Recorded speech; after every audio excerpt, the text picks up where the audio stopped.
Today we're doing the Sat75 X. We're gonna pair them with these today, some SWK switches. These are the Ghost Dragon switches. SWK stuff is, I'm not gonna lie, I think most of it's kind of like HMX, where a lot of the SWK stuff sounds kind of similar. Like there's not really a huge difference in a lot of these SWK switches that I've tried so far. I like the color on these too. These are nice. The green and the orange. But I really like the depth of the SWK switches a little bit more than the HMX switches. I guess it's just a different sound signature. It comes down to preference. All right, let's take a look at the board today. So this is the Sat75 X. This is gonna be an interesting one because they've changed a few things. They've changed a few things, but kept the identity of the keyboard pretty much the same. Yeah, the encoder is now soldered on the PCB, and they have this sort of hot swappable OLED display. So this is the same display we've seen on all of the Sats, except now you can just push it into place without the need to solder it in, which I thought was a nice welcomed addition to this. In terms of layout, we still don't have the best of layouts here. We have a split backspace, which is interesting to say the least on the PCB. And we have a limited bottom row support. Again, not super mad at that. I do wish that Canyon Keys kind of opened this up to more for the hot swap unit. So this is gonna have a plastic plate. The PCB is backwards compatible, which is cool because if you already have a Sat75 and one of the new PCBs, then you can get a new PCB. The plate is not backwards compatible. That's because they've changed a little bit of the keyboard here. I'm gonna leave it up to you guys, whether you guys want foam or not. And you can see even the spacebar has the same kind of Sat75 identity with that kind of smile over here to kind of give this a little bit of relief. So there's a small little relief cut, which is kind of cool. I like that. I like that there's no mounting post underneath the spacebar. That's awesome. Welcome addition on this too. There is silicone. I am not using this at all. I hate silicone in keyboards. Maybe we fill this particular bottom one in, but definitely not the one between the plate. Totally preference with that, by the way. Quality wise, there's some, I guess, some injection molded markings on the inside. And there's like one or two little scuffs here, but I'm gonna chalk that up to maybe just someone handling it. So we got that nice little, actually this is a pretty nice side profile with the translucent kind of keyboard here. I like that. I like that a lot. That looks really cool. You know what's weird? I hate saying this out loud, but I feel like this board is probably better suited as an injection molded keyboard. I'm gonna be 100 with you guys. I didn't really love the OG Sat75. So this is a welcomed addition. I actually think this looks way better as this. Although the only thing I don't, oh no, we did get feet. They're right here. Okay, I'll put the feet on too. I do think they should go with clear feet, by the way. Clear feet is a must with this. I think the white feet are a bit of a miss. Those are gonna stick out like a sore thumb on this board. Front height, someone mentioned they wanna know what that is. I don't know, so let's find out. About 18 to 19, somewhere between that realm, 18 to 19 millimeters. All the helixes kind of built in here too, so we have threaded inserts, which is great. I don't think this keyboard would look good. I don't think injection molded keyboards look great with underglow. They need to be thicker and they need to be frosted. Like if it's just a thin piece of plastic like this is not as thick as the Bakaneko Go that Canyon Keys let us take a look at yesterday. I think this would look terrible with underglow. It would just be hot spots of LEDs and look nasty. But yeah, and then we have the knob. This also is injection molded, so cool. Kind of matches the theme here. All right, let's start doing this. What is your most memorable keyboard though? My most memorable keyboard is gonna be and I hate saying this out loud, but I would say the Rama M60A. It wasn't because of Rama. It wasn't because of the keyboard. The keyboard sounds like ass. It's my least favorite keyboard now. It's because I had an interaction with someone that really shaped my impression of what the keyboard hobby was. My first interaction with anyone was buying that keyboard. And I had an interaction with Mr. Keeves.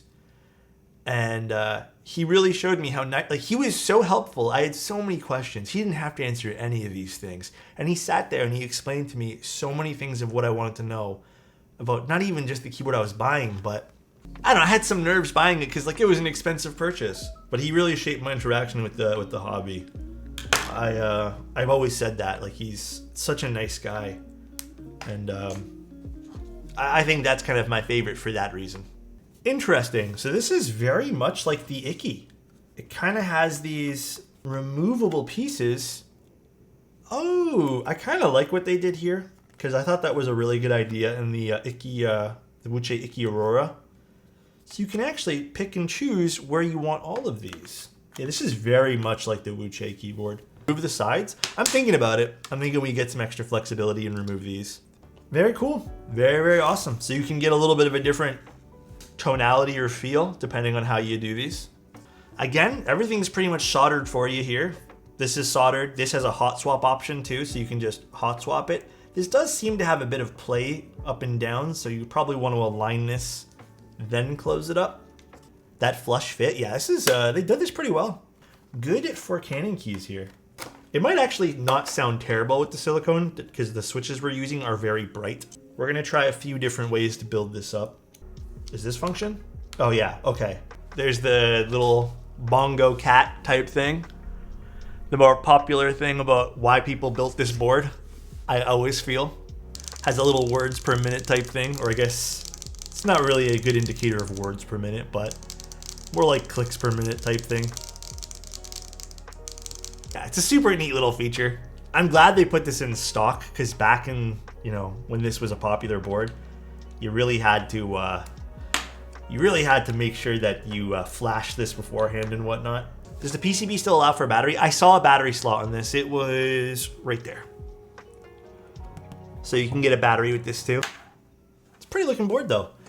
For $111, I'd say this is a nice little kit. What do you guys think? Pricing fair on this? A lot of reasons why people would pick this up.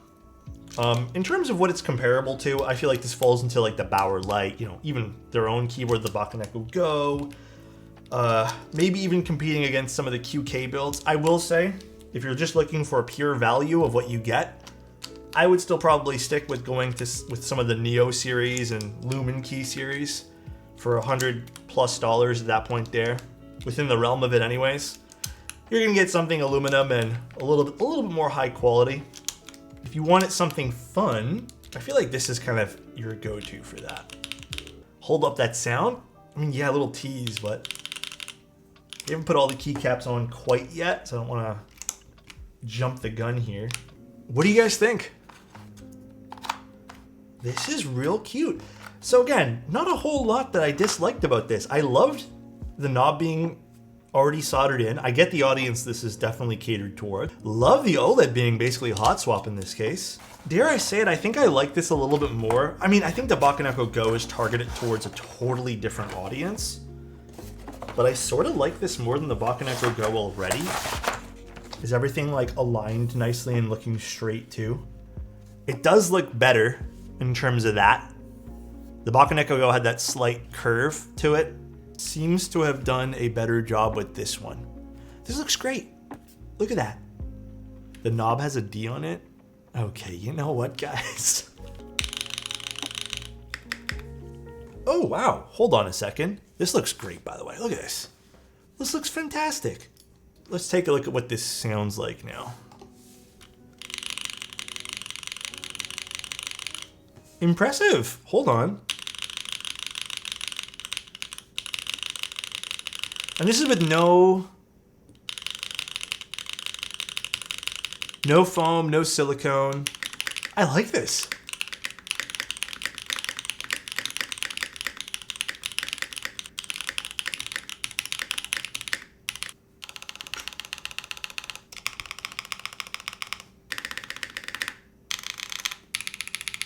Arrows are good too. Obviously, this is not a metallic-y sound signature. This definitely leans to a more plastic sound signature. I feel like the Bakaneko Go, because of how thick the injection molding was, leans to kind of almost fool me into thinking that it was a metallic sound signature. Overall, though, pretty happy with it. This is a very thick slab of silicone, dude. Is it just me or is the keyboard... I think this silicone's too thick. Because now I feel like the keyboard's being pressed upwards a little bit. I think it needs to be a little bit thinned out. Maybe take like 2 millimeters off of it.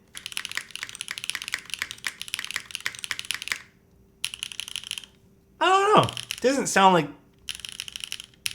anything, really. The keyboard also now has a really unpleasant firmness. Yeah, like it doesn't sound bad.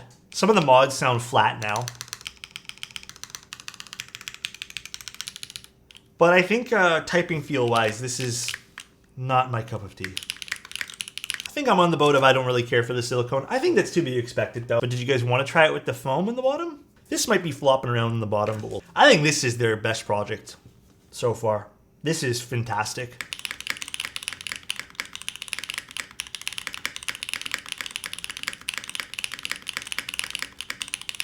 Actually, does it change the sound a little bit? Does it kind of reduce some of the plasticky noise? Yeah, it brings back the Sat75 more to a modern time. And again, as someone, I hate to, you know, hurt people's feelings here. Someone who wasn't really that into the original Sat75. I built so many of them for clients. I just never into the board myself. I like this. Cool though, I'm very happy with this. Awesome little release. I think a lot of people are gonna be super pumped up about this board. Have a good one. Thanks for tuning in. Thanks Upos and the rest of the teams at Canon Keys for letting us take a look at this. Love you guys. Appreciate everyone for tuning in again. Bye everyone. See ya.